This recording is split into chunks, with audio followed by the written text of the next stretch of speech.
안녕하세요, 여러분. 자, 이제 매일기보 50일 부동산 관리론입니다. 1번, 부동산 관리에 관한 설명으로 틀린 것을 골라보래요.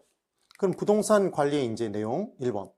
부동산 관리는 물리적, 기능적, 경제적, 법률 등을 모두 포함하는 복합 개념이다. 그래서 이 내용들을 전부 다 다뤄서 관리를 한다는 얘기죠, 지금. 그럼 이제 관리 3방식이라는 게 있는데 그 관리 3방식에 스스로 관리하는 게 자가관리 또는 자기관리라는 표현을 쓰기도 해요. 전문가에게 맡기는 걸 위탁관리 또는 외주관리라는 표현을 쓰기도 하는 거죠. 그리고 이 둘이 섞여진 걸 혼합관리라는 표현을 씁니다. 그래서 자기관리는 소규모 부동산에 적합한 방식이죠. 그때 자신이 스스로 관리하면 관리의 전문성이 떨어지니까 관리의 효율성이 떨어지는 단점이 존재해요. 단점이. 그럼 전문가에게 위탁하는 건 관리 효율성이 높겠네요. 대규모 부동산에 보통 이루어지는 거죠. 혼합관리는 필요한 부분만 이때 전문가에게 맡기고 나머지는 소유자가 스스로 관리하는 형태가 되는 거예요. 그래서 법률적, 경제적 관리는 소유자가 하고 일반적으로 건축기술이 발달됨에 따라 층고가 높아져서 전등 하나도 스스로 하기 어렵다는 얘기를 했잖아요. 그래서 기술적 관리를 전문가에게 맡기는 형태가 보통의 혼합관리더라. 그래서 혼합관리는 자기관리에서 위탁관리로 가는 과도기적 형태라는 말씀을 드렸습니다. 제일 중요한 포인트는 섞여 있기 때문에 만약에 문제가 발생하면 책임 소재가 명확하다, 불분명하다, 불분명한 단점이 존재하는 거였죠. 꼭 한번 기억을 해보셔야 돼요. 그런데 관리 효율성은 기본적으로 전문가에게 맡긴 위탁관리가 높은데 기밀 유지는 언제 잘 될까요? 자기 것 자기가 관리할 때죠.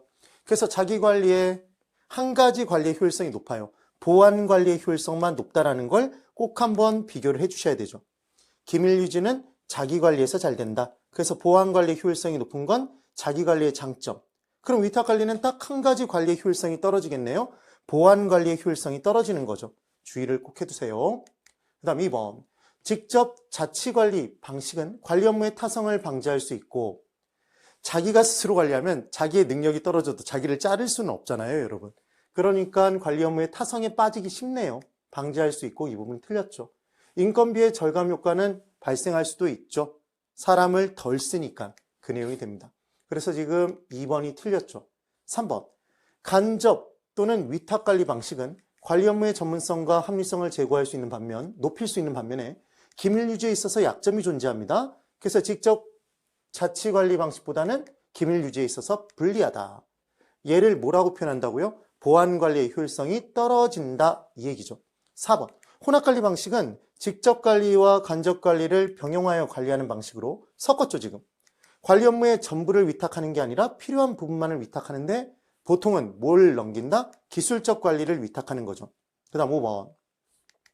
혼합관리 방식은 관리 업무에 대한 강력한 지도력을 확보할 수 있고 왜 강력한 지도력을 확보할 수 있다는 표현을 쓰냐면 법률, 소유권 지고 있고 돈줄 지고 있으면 강력한 지도력을 확보할 수 있는 거죠. 위탁관리의 편의 또한 이용할 수 있다. 기술적 관리 섞여서 그 내용입니다. 그래서 지금 1번의 답은 2번이에요. 그 다음 2번. 부동산 관리에 대한 설명으로 틀린 것을 골라보랍니다. 1번. 부동산 관리는 부동산 소유자의 목적에 따라 대상 부동산을 관리상 운영, 유지하는 것이다. 맞죠? 목적이 중요한 것이겠죠. 그 다음 2번. 건물과 건물 부지는 내부적 균형이에요, 여러분. 그때 건물과 건물 부지에 부적응 상태가 나타나면 얘는 기능이 저하되거든요. 그럼 얘를 개선하려는 활동은 기능을 높이는 거니까 기술적 관리지 경제적 관리가 아니에요.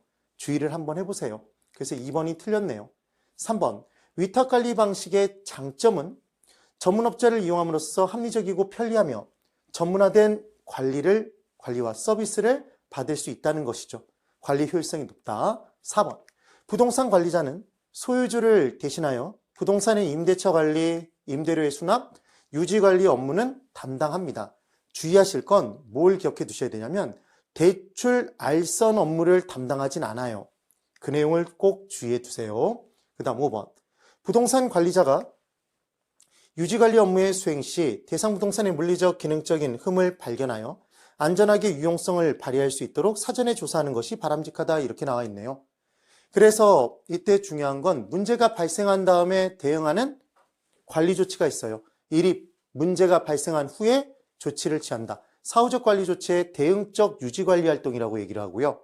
그럼 문제가 발생되기 전부터 이제 관리 활동을 하는 건 얘를 예방적 유지관리 활동이라고 합니다. 그럼 문제가 이미 발생한 상태에서 걔를 고치는 것은 임차인의 그 이용에 불편함을 끼칠 수도 있잖아요. 비용도 더 많이 들고. 그래서 뭐가 더 중요하다? 예방적 유지관리 활동이 더 중요하다는 게 포인트예요. 이번엔 2번이네요. 그 다음 3번. 부동산 관리에 대한 설명으로 옳은 것을 골라보랍니다. 그럼 법경기 관리를 할 텐데 이제 관리도 법률적 관리는 보통 권리, 조정, 계약이라는 단어가 나오면 얘는 다 법률적 관리로 들어가 주세요. 그 다음 경제적 관리는 돈, 수입, 비용과 관련이 있으면 경제적 관리. 기술적인 관리는 하자, 흠, 수선 등을 한다 그러면 기술적 관리로 들어가 주시면 돼요. 주의 꼭 해두셔야 됩니다. 그리고 자산 관리는 자산 가치의 극대화를 추구하는 것, 이게 자산 관리예요. 그래서 얘는 적극적 관리라는 표현을 씁니다. 지읒, 지읒. 이게 소극적 관리라고 그러면 X예요. 시설 관리는 단순한 유지, 보수 활동 등을 의미한다. 그래서 시옷시옷 소극적 관리네요. 얘는 소극적 관리. 그래서 기억하는 방법, 지읒지읒, 시옷시옷 이렇게 기억해 보시는 거예요. 한번 따라해 보세요. 지읒지읒, 시옷시옷. 네. 1번. 부동산의 법률 관리는 부동산 자산의 포트폴리오 관점에서 자산 부채의 재무적 효율성을 최적화하는 것. 그럼 얘는 자산과 관련이 있잖아요, 여러분. 그래서 법률 관리가 아니라 자산 관리 또는 경제적 관리가 되겠죠. 2번. 부동산 관리에서 유지란 말 그대로 유지시키는 거예요. 그래서 외부적인 관리 행위로 부동산의 외형, 형태를 변화시키면서 양호한 상태를 지속시키는 행위다. 그럼 외형 형태를 변화시키는 게 아니라 유지시키는 활동이겠죠. 3번.